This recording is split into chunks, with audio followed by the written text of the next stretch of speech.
People who brought change in 60s and 70s, they were also part of our youth. Now they are part of our old population, and the current youth is very much, on the leading side of extremism. Can you change the slide, please?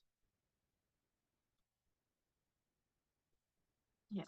The theoretical framework is of social constructivism, and according to this theory, traits like gender, class, color, ability, and sexual orientation, which are generally believed to be unchangeable and exclusively biological, are the result of human definition and interpretation that is influenced by cultural and historical settings. In simpler terms, whatever we see as reality is the result of our socialization. Next slide. Okay, some historical political milestones which are part of my literature review is the first is Pakistani Constitution, which gives equal right to women to participate in politics, which includes foreign policy as well. Then comes the era of Zulfikar Ali Bhutto. He brought a significant change for women. Before 1973, women were not allowed to join foreign foreign services corps. They were not allowed to become diplomats and ambassadors, primarily because the general perception was that women are not quite fit for this position. And a lot of Islamic states, for example, Saudi, Qatar, and like UAE, they will not accept female or women ambassadors. So in 1973, he changed the law. Then came Pervez Musharraf in 1999. He increased the women quota in parliament from 3 to around 17%, which was a significant milestone.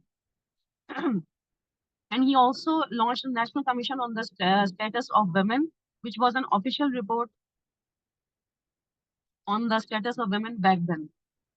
The current situation is that we have around 22 female officers from Pakistan, which are currently serving on different positions of foreign office.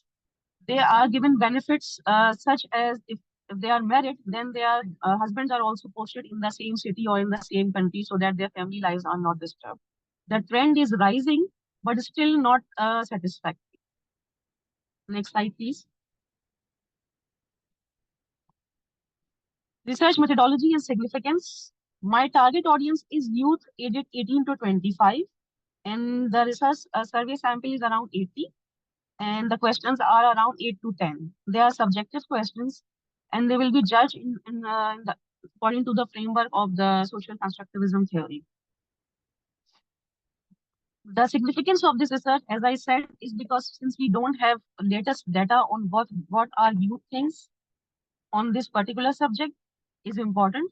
Why? Because the youth is the actual what you can say, they will be the founding members of future foreign service of Pakistan. If they are not in agreement with the women's participation in politics, then there is no use of any other thing or any other development programs being done in the name of women empowerment, because they are not actually willing to see the change. I am running this survey right now, and I have received quite a negative feedback. A lot of youth, they are coming up with religious reasons. They are saying, they are quoting Quranic verses and hadith, prophets saying that women are not supposed to be in a position of authority. But there is some hope of light as well. Let's see the final result when I'm done with it. Thank you. Any constructive feedback will be welcome. Over to the experts now. I think thank you for bringing out such a dichotomy that at one level, participation of women in the decision-making bodies has increased because the facilitating structures and systems have been created. 17% representation in the National Assembly, that is quite an achievement. But the youth is saying a very different story. Do you think that it is the influence of pan-Islamic resurgence of conservatism, and also the neighboring country, Afghanistan, the way Taliban has restricted women's rights? Do you think that youth is influenced by that? Yeah. It's a multifaceted problem. The current social media landscape is also filled with like extremist content. You can find youth bloggers and influencers bringing Islam in everything. From foreign policy to your domestic affairs, they will bring Islam everywhere. So And our education system is unfortunately also designed in that way. So when you reinforce something, like when you are reinforcing gender roles by teaching students in their metric and intermediate education how a woman is supposed to be, what is a good woman, what is a bad woman, then you cannot expect them to support feminist foreign policy. They are not even supporting feminism, let alone foreign policy. A lot of my male students, I'm a senior lecturer, and they said like, Madam, can I write that I don't like this? I said, yes, you can write. It's your personal opinion. You don't have to impress me. It's like that.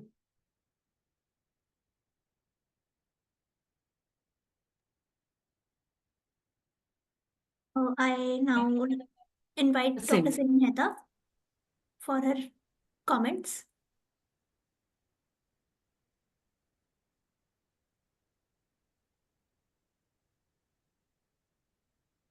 So you will also be taking into consideration the work done by Women Action Forum, CIMORG, and all during the 80s and the legacies they have left. And do you think that the younger generation of women, because when we did a study on a youth perception of youth, the women had a totally different response than boys, no? And it was a study of a diaspora community in Sweden and Indian youth, no? And we saw that the women were talking about gender justice and talking about gender-based violence and more independence and their attitude to marriage where they expected companionship, while the boys, they were still in the traditional discriminatory relationship between man and women. So do you think that women would have a very different responses in your study? Young women. Unfortunately, it's not as black and white. A lot of girls, they support the same patriarchal mindset as well. They are sitting in university, but they support the same mindset. They have a mindset that, okay, I will take degree and then I will get married. What do we have to do with feminism or foreign policy? So Yeah, but unfortunately, within this the marriage, mindset, more dignity, equality, companionship, or no violence, verbal, psychological, emotional. Do they talk yes, about? yes, their awareness has risen and they are going against joint family system. Yeah. That's what. Yeah, because they say This what is happened to our mothers and grandmothers, we don't want that life. That our young women in India are also saying. And that's why they said yeah. minimum economic independence is a minimum necessary condition. Part-time work, some cash we need to have to get more dignity and to have more voice in the family. But when it comes to politics, they are very reluctant. They see it as a man's story. Yeah. And it's a fear also, no? The mafia power, muscle power, money power, misogyny, all this. That is also very scary. Even those who are champions of social movement, they also hesitate to enter electoral politics. That has been the experience of women's movement in so many South Asian countries. Yeah. The fear of losing everything, your family and your, as we say in Urdu, akhirat, your afterlife. If you disobey your. Yeah, that's all. Yeah. Very interesting subject and very clear. Thank you. All right. So thank you, ma'am. With this, we have come to an end for the presentations. Yeah. I now request you to go on with the closing remarks for the day. Yeah, I think we had a very... Vibhuti, sorry, before you get on to that, when do we have to submit the research paper and what is the length of the paper? Or does it have to be like a full thesis? It's a 3,500 to 5,000. No? Dr. Arjun Kumar, you are there, no? Please. So 3,500 to 5,000. And the limit was the deadline is... Can you specify the deadline? IMPRI team? Hello, Shweta. Ma'am, it is shared in the guidelines document if you can. Yeah, but if you can once again tell. Yeah. So the final essay submission is on Jan 11th. Jan 11th. And the length also you are given, no? 3,500 to 5,000 for a chapter. Yes. Yeah, correct. That includes references. Yeah. Yes. Yes. 11th chapter. Okay, thank you. No, because I saw somebody had like chapter 1, 2, 3, 4, 5. Someone had presented section. Yeah. Section. Okay, because then she should have written section. She Okay, should have written section. That's why I got confused. Okay, thank you. Yeah. Okay. So I think we had very interesting sessions, both of them, Dr. Nandita how her presentation, it took up the current challenges with the feminist foreign policy is facing. And she said that it's still upcoming, like lot of rethinking and lot of discourses are happening, looking at the current geopolitical situation. And all of them emphasize the diversity, inclusiveness, gender inclusiveness, and also shifting the paradigm from national security to human security. WPS agenda was also critically reflected upon. And Dr. Simi Mehta, she also enriched the discussion by bringing in the international relation theories, the patriarchal biases in it, and the alternatives that have come from the southern post-colonial societies, and also in the Indian legacy and the Indian debates regarding gender equality in the recent times that was covered. And I think all the 18 presentations we had from India, then Bangladesh, Sri Lanka, Pakistan, and Korea.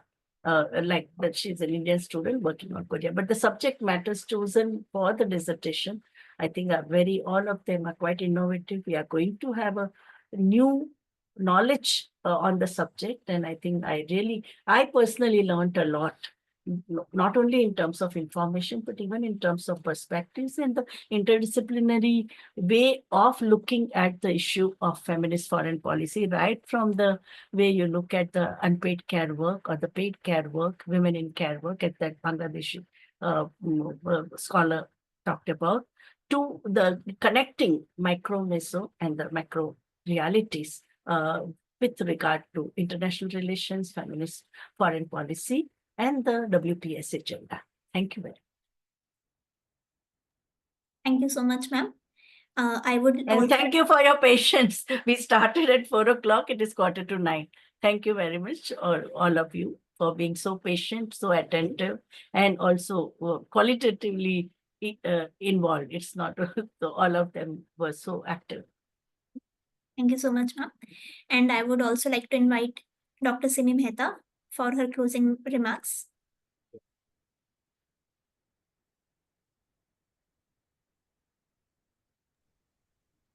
I don't think so. She is Not with us. able. Okay. She's in So with this, lunch. I'll proceed with the formal vote of thanks. As we conclude day 8 session of Feminist Foreign Policy Fellowship, an online international winter school program, a 3-month immersive online introductory leadership certificate training fellowship program, I, Fiza Mahajan, visiting researcher at IMPRI, would like to express my gratitude on behalf of the Asia Foundation, New Delhi, IMPRI, Center for International Relations and Strategic Studies, and IMPRI, Gender Impact Studies Center, New Delhi. I would like to thank our chair, Professor Vibhuti Patelji, and the experts for today, Dr. Simi Mehta and Ms. Nandita Baruah, for taking out their valuable time and for their thought-provoking insights on the topic. Also, I would like to thank all the fellows who presented today on diverse perspectives and topics. We would like to thank all our participants who raised important questions and contributed to the thoughtful dialogue that is essential for this fellowship. And we look forward to seeing you all on December 13th for the final and last session for this fellowship. And I thank you all for your engagement today. We are again meeting on 8th. There Yes, are and that 40 present. We have covered only 18 presentations. Yes, ma'am. We have That is 42 presentations on to Sunday. cover. We are meeting for the presentations. For on December 13th, next Friday, we are meeting for the last session. You are also given the choice to choose between the 2 dates. So Yes. 42 of you, you'll have to choose which day you want. So even that has been shared in the WhatsApp group. So we meet on Sunday, on 8th of December at 3 p.m. For the presentation. Yes, ma'am. Presentation. All right. So I thank you all once again, and I hope you have a great day. Thank you. Thank you. Thank you, Fiza, moderating the session for such a long time. Yeah.